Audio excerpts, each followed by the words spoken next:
La semaine dernière, des manifestants de la FNSEA se sont fait entendre en Bretagne et ont obtenu gain de cause.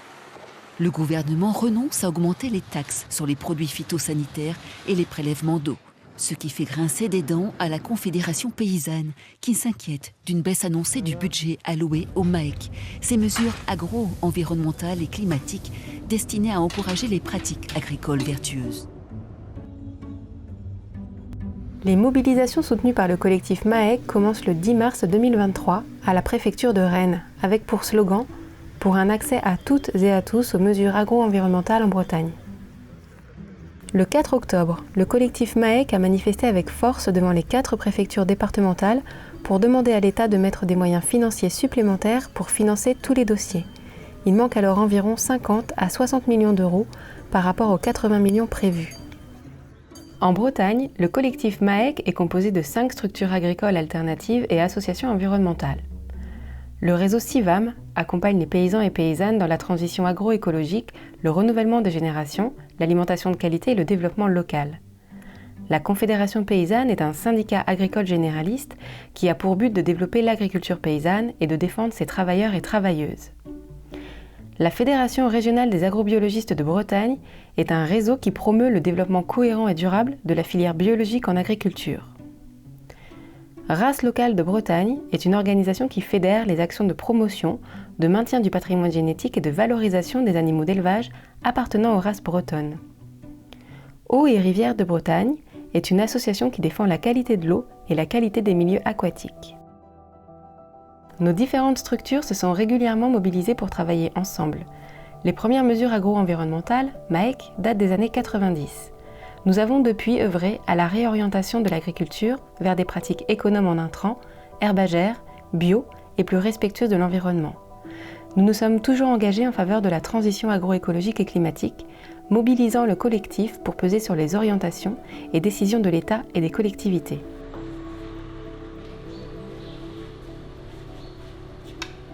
La précédente programmation 2014-2020 de la PAC, Politique agricole commune, a montré une dynamique spécifique à la Bretagne, grâce à des mesures accessibles à toutes les fermes sur l'ensemble du territoire. Ainsi, plus de 5000 fermes ont été mobilisées sur 10% de la surface agricole bretonne, avec le soutien des professionnels, des élus locaux et de l'administration. Le collectif MAEC ayant continué à défendre des augmentations de budget pour répondre aux besoins des paysannes et des paysans.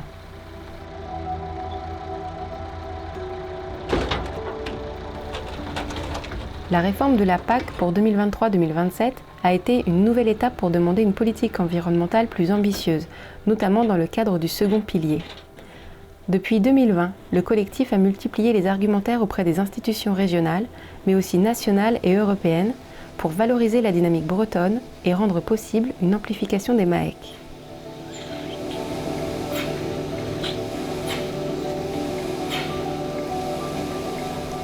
En 2023, c'est un nouveau bras de fer porté par le collectif MAEC de Bretagne qui s'est engagé pour augmenter les budgets de la PAC en faveur des MAEC.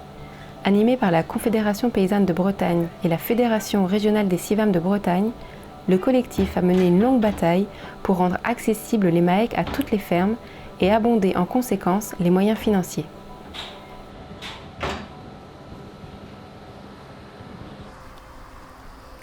Le 18 octobre, de nouvelles manifestations ont lieu. Des convois de tracteurs se déplacent vers Saint-Brieuc et Vannes pour alerter les agriculteurs et agricultrices et les citoyens et citoyennes de l'impasse financière des fermes engagées dans la transition agroécologique et climatique. Et aujourd'hui, on est 51 tracteurs à être venus jusqu'à Saint-Brieuc. Donc déjà, on peut commencer par applaudir tous les gens qui ont pris le tracteur ce matin, qui sont levés plus tôt pour faire leur boulot, qui se sont organisés toute une petite semaine pour pouvoir être là. Le droit à une nourriture saine produite par des méthodes écologiques. C'est cette définition qui devrait être le fil conducteur des politiques publiques et obliger l'État à respecter ses engagements et à nous payer les MAEC. Il y a des personnes qui font des grands discours et qui ne font rien. Nous, là, tous autant qu'on est, avec nos bottes, on est dans nos champs et on fait la différence. On met en place des modèles vertueux, on met en place des modèles qui marchent. On ne le dit pas assez souvent, ça. Nos modèles, ils marchent. Nos prairies, nos techniques de désherbage mécanique, nos modes d'élevage, ça marche. La qualité de l'eau, de l'air et tout ce qui s'ensuit, la captation du carbone, tout ça, ça marche. Donc ça, apparemment, on ne l'a pas assez répété, et s'il faut, on va continuer à le répéter. Et ce qu'on a besoin, c'est d'avoir beaucoup de résilience sur nos territoires. Et la résilience, c'est quoi? C'est les haies, c'est les prairies, c'est les zones humides. Donc c'est tout ce qui est concerné par les MAEC et par l'agriculture biologique, quoi. On n'hérite pas de la terre de nos ancêtres, on l'emprunte à nos enfants. Ça devrait être gravé sur la DDTM, sur le fronton.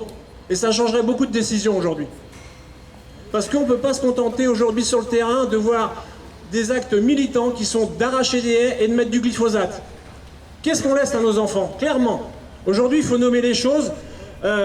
L'État, c'est pas une non-action qu'il fait. C'est pas de la non-action climatique. C'est des choix délibérés et conscients. Nous, en Bretagne, on est le bon élève. On sait à peu près combien il nous manque. Il nous manque 45-50 millions d'euros. Et du coup, là, il se passe quelque chose, c'est qu'ils sont en train de débattre de le projet de loi de finances. Et on risque de ne pas avoir la somme stabilisée de l'ensemble des MAEC au niveau national dans la loi de finances qui va être votée par 49.3 très probablement bientôt. Le préfet a dit « Oh, c'est bien, vous êtes gentils, vous êtes des gentils, c'est pacifique, mais ça va pas durer, hein !» Enfin, à un moment donné, ça va pas durer. Enfin, moi, je vais pas continuer à faire les guignols parce que pour moi, c'est un jeu de guignols, là. Donc, à un moment donné, il faut la monter un peu plus crescendo. Ou alors, s'ils sont d'accord avec nous, qu'ils nous le disent assez rapidement, parce qu'à chaque fois, ils nous disent « Oui, mais il faut qu'on examine tous les dossiers, il faut que... Oui, mais là, parce qu'on n'a pas les remontées de toutes les régions, donc on ne sait pas trop comment. » Mais je dis, vous avez pris pour eux à l'envers. On s'en fout du nombre de dossiers, plus on aura, mieux ce sera. Vous, votre devoir, c'est de les accompagner, point barre. Donc, à vous de budgétiser ce qu'il faut. Donc, du coup, déjà là, il faut faire sens contraire. C'est-à-dire que chaque paysanne qui s'engage sera rémunéré sur cette transition agroécologique qui est nécessaire et vitale. On est sur la transition agroécologique et aujourd'hui, on n'a plus le temps de la transition, il faut de la rupture. C'est ça l'écologie à la française? Moi j'en ai honte et je me battrai parce que moi je veux pas laisser de la merde à mes enfants.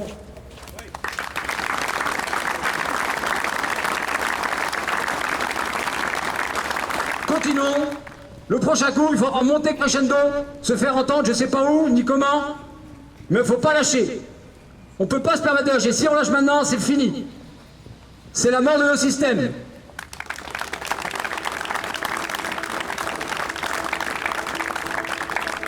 Le 25 octobre, ce sont les élus de Bretagne, députés et sénateurs quasi à l'unanimité, qui écrivent au ministre de l'Économie et au ministre de l'Agriculture pour demander instamment des moyens financiers supplémentaires pour le financement des MAEC demandés au 15 mai 2023.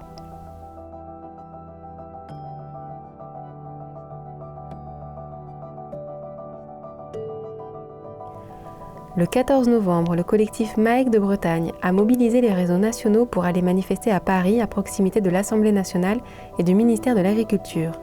Les élus, députés, sénateurs et sénatrices viennent en très grand nombre à la rencontre de la centaine de manifestants, mais le directeur du cabinet du ministre de l'Agriculture reste très fermé avec les représentants des manifestants.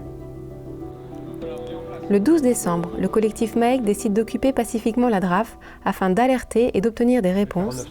Là, avant-hier au Sénat, un amendement a été retenu par le Sénat, par la majorité du Sénat, pour affecter 380 millions d'euros au MAEC.